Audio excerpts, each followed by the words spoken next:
From LinkedIn News, I'm Leah Smart, host of Everyday Better, an award-winning podcast dedicated to personal development. Join me every week for captivating stories and research to find more fulfillment in your work and personal life. Listen to Everyday Better on the LinkedIn Podcast Network, Apple Podcasts, or wherever you get your podcasts. From LinkedIn News, I'm Jessie Hempel, host of the Hello Monday podcast. Start your week with the Hello Monday podcast. We'll navigate career pivots. We'll learn where happiness fits in. Listen to Hello Monday with me, Jessie Hempel, on the LinkedIn Podcast Network or wherever you get your podcasts. Hello, my friends, and welcome to another exciting episode of Negotiate Anything. Negotiate Anything is produced by the American Negotiation Institute, and with over 3 million downloads and listeners in over 180 countries, listeners just like you have made it the #1 negotiation podcast in the world. I'm Kwame Christian, and I'm the director of the American Negotiation Institute. We're growing, and I want to introduce you to our new team members and new trainers. This will give you new and diverse perspectives on negotiation and conflict resolution. And that's why Shane Martin, our head of sales and partnerships, is going to serve as co-host of the show from time to time. We're excited to continue to provide you with the best content that will help to make your difficult conversations easier, both at work and at home. Lastly, our team conducts negotiation and conflict resolution trainings in the United States and abroad.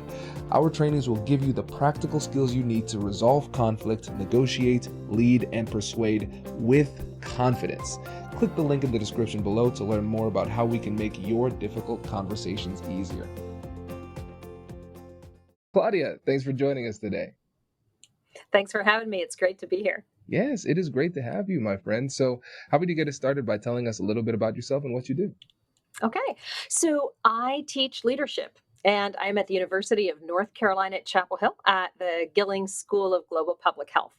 And I work with leaders mostly in mid-career to later career, but sometimes graduate students, to help them build the kind of sophisticated and nuanced tools that they need to be able to get a bunch of human beings to work together, a bunch of human beings who have all kinds of different needs and different ideas, and get everybody moving in the same direction to work collaboratively to achieve something great together. And that is just not a skill that most people are born with, my friend. Yes, that is true. And good for us because now we're in business. We have something to do. And so can you tell the listeners about how we got to know each other too? Yes. So your fame precedes you, and we checked you out and found out how fantastic you are at helping people understand the skills for managing difficult conversations around some of the most difficult issues that are facing us today, particularly around things like equity and how do we talk about really uncomfortable situations, like how to be comfortable in conflict, right? And so we asked you to come in and teach in 3 actually of my programs, 2 national programs and 1 global program in leadership. So that's how we got together and found out that we have so much in common. Yes. It was a lot of fun. And it was fun working with you and the team setting things up, and also fun working with the folks in the actual session. I love it when people participate and ask great questions. And there was a lot of excitement in the chats and in the conversation too. So it was fun for me as well. Yeah, our fellows don't tend to be quiet. They tend to be very empowered. So it's just a great way for them to learn in a give and take. That's great. And one of the things we were just discussing too was the impact of the training. And so after the training, when you were working with the folks and seeing the results, what changes did you see in the way that they interacted with each other? Well, people found your session incredibly motivating, and the skills and the tools that you shared to be really essential to what they do every day. The leaders that I work with tend to be healthcare leaders. They tend to be leaders in academic organizations. And the nature of their lives is to try to transform what would be a very difficult or uncomfortable conversation into a conversation that is collaborative, that we can explore different issues, that we can come together to create new opportunities and new approaches. So they're trying to transform conflict and turn that into a really constructive dialogue. And so the kind of things that we were hearing was how people went back and applied that to their leadership projects, or went back and applied it to particularly equity kinds of conversations back at work. Yep, this is great. And so now let's step into your role as the one of the leaders in the program and the an executive coach. When you think about the things that people often do unwittingly that are problematic in their leadership when it comes to communicating effectively and resolving conflict effectively, what do you think those key mistakes are that people need to avoid? Oh, that's a great question.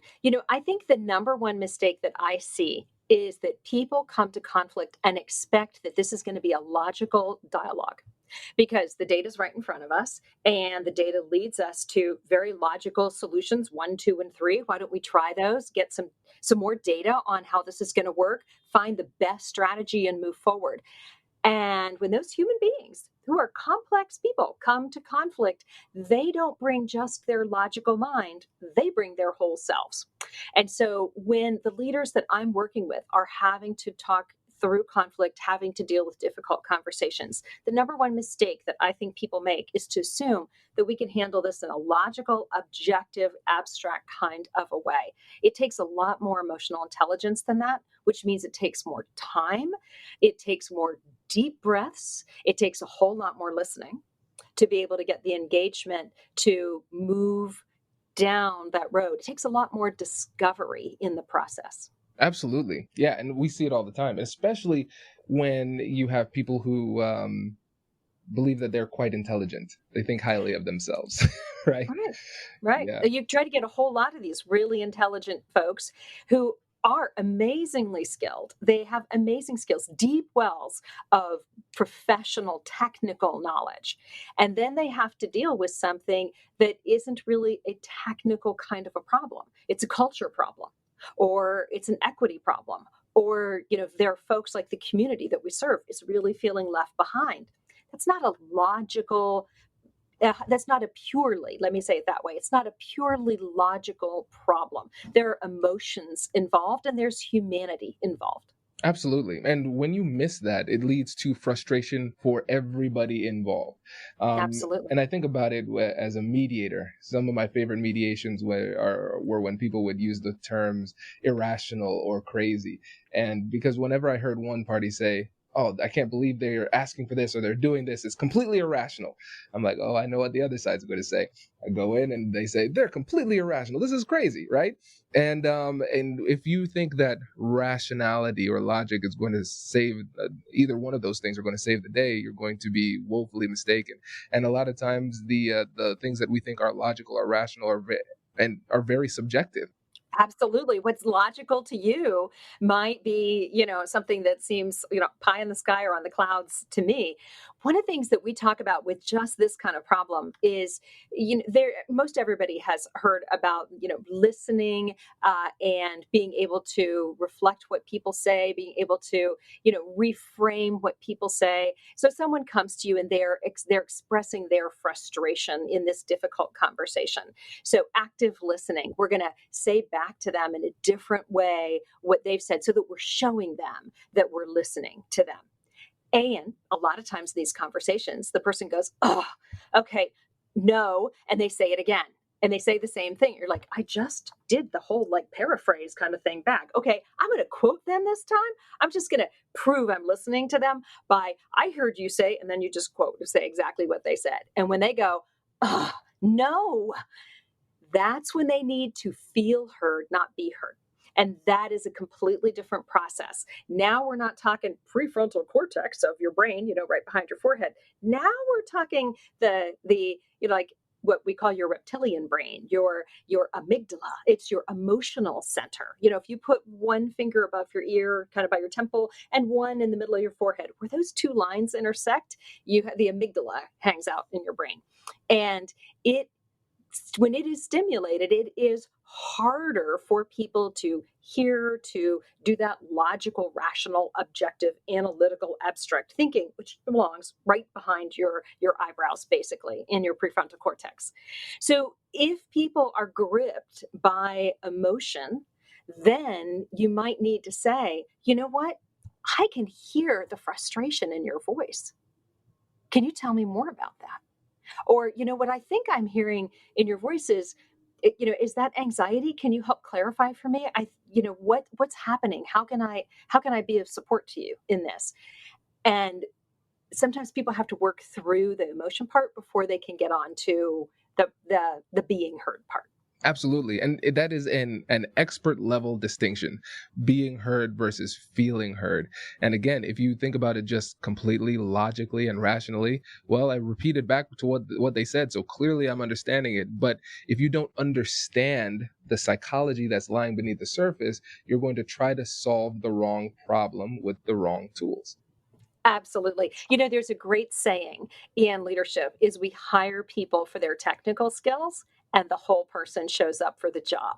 You got to remember that whole person is there. It doesn't matter how logical and analytical you are or the situation might be. In the end, it's people there. And I think the COVID crisis and the pandemic, it was such an object lesson for us as a world and certainly as a nation that people, no matter how fantastic they are at their jobs, like look at all these amazing healthcare providers who are saving lives as best they can and bringing everything that they have to work. And still they have emotions, they get burnout, they feel an incredible amount of pressure, and they can't save everyone that they want to they want to try to save everyone, and it's just not possible. So the whole person is there, and it's more than their physician skills or their nursing skills or their respiratory therapy skills. Absolutely. Absolutely. It's really important. And I think that human element is often overlooked too. And in our business world, just the professional world in general, there's this cult of busyness where it's almost like a busy off, like, ooh, who's busier than the other person? And so when we keep on telling ourselves we're busy, then a lot of the human element is lost because we try to take shortcuts in these conversations. And if we take those shortcuts, what ends up happening is that mistakes happen and then the conversation gets messy. And even though we're trying to take a shortcut for the sake of expediency and efficiency, it becomes a lot less expedient, a lot more inefficient, because now we have to clean up a mess because we tried to move too fast. Does your company invest in professional development training?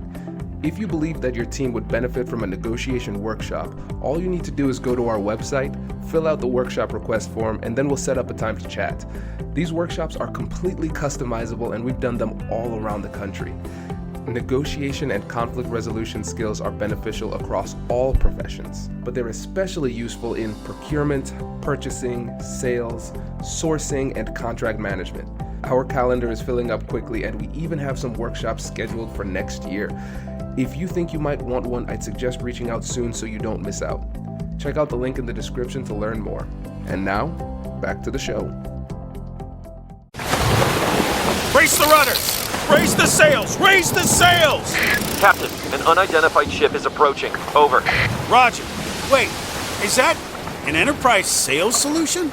Reach sales professionals, not professional sailors. With LinkedIn ads, you can target the right people by industry, job title, and more. We'll even give you a $100 credit on your next campaign.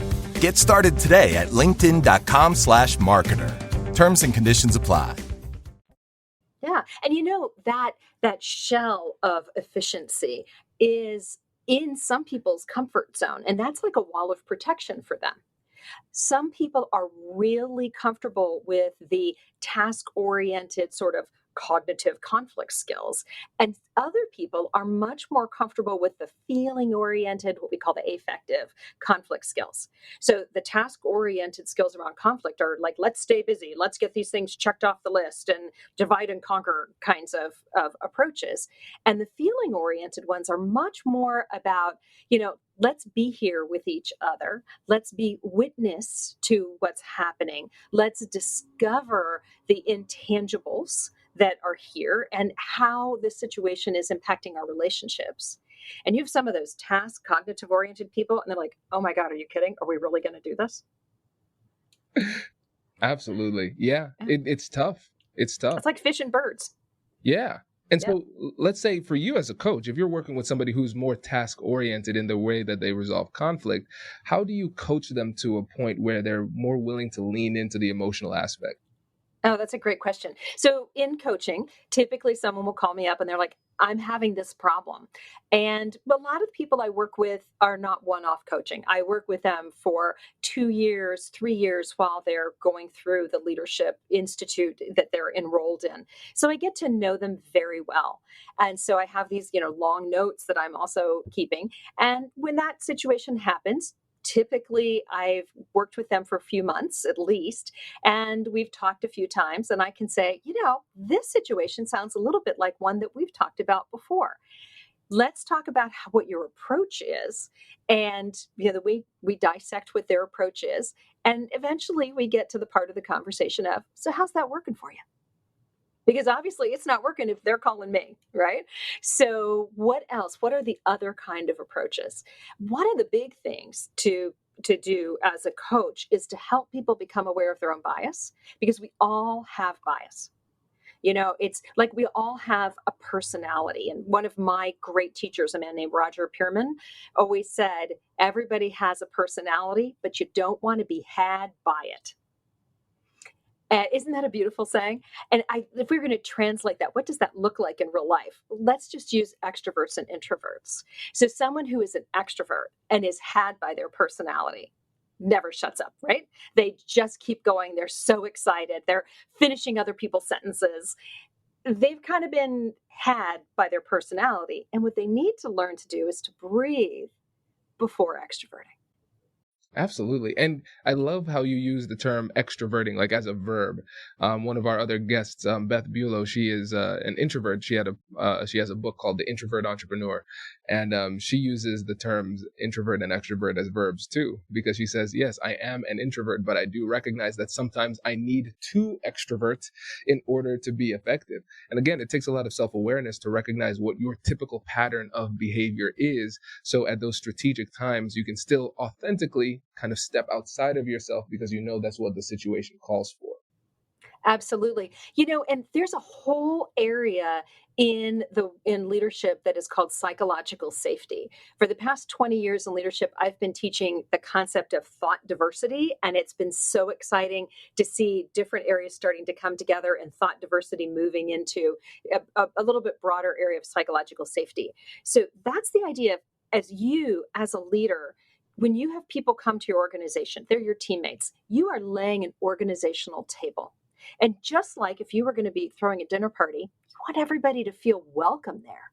You want them to be able to put their ideas on the table and to be able to taste what's there and experience something new and share back.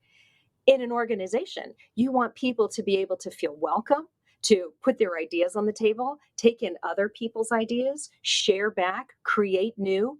And you have to lay an organizational table that makes people feel welcome. And part of that is thought diversity. So let's go back to our introvert and extrovert example. If the organizational culture is one of extroversion, and all teams and all organizations have a culture, then you might have brilliant ideas from your introverts, but they never get heard. So you haven't made a welcoming culture then. Makes sense. Yeah. And the psychological safety, I've been glad to see it picking up more steam and getting a lot more recognition. And for those who don't know, when you think about just the basic definition of psychological safety and what it means for organizations, how would you define it? So psychological safety is the idea that people can come into your teams and into your organization. And although they may have different training, they may be different types of people, be different personality types, they may have some different goals, that the culture respects them, it welcomes them, there's a place at the table for them. So you could also look at it as there's an absence of shaming behaviors in the organization. So we're listening to other teammates as equals and being able to move ideas forward in a really collaborative way. Makes sense. Yeah. And listeners too, if you are a leader of any sort, looking more into psychological safety, I think that's going to be critical as you start to lead teams. It's really, really important. And Claudia, with the time that we have left, when you think about the conflict resolution and effective communication skills of leaders that you've seen over the years, what is it, in your opinion, that separates the good leaders from the great leaders when it comes to their ability to communicate? So I think that great leaders are able to communicate blending all of their technical skills with emotional intelligence. So they are able to harness speaking to groups in ways that they can speak to be heard.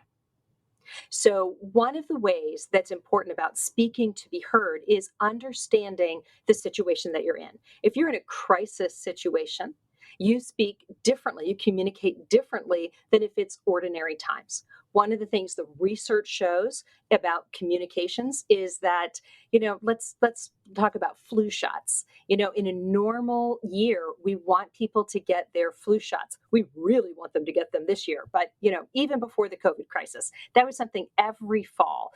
And folks are going to trust the messenger when they see that messenger has competence and expertise.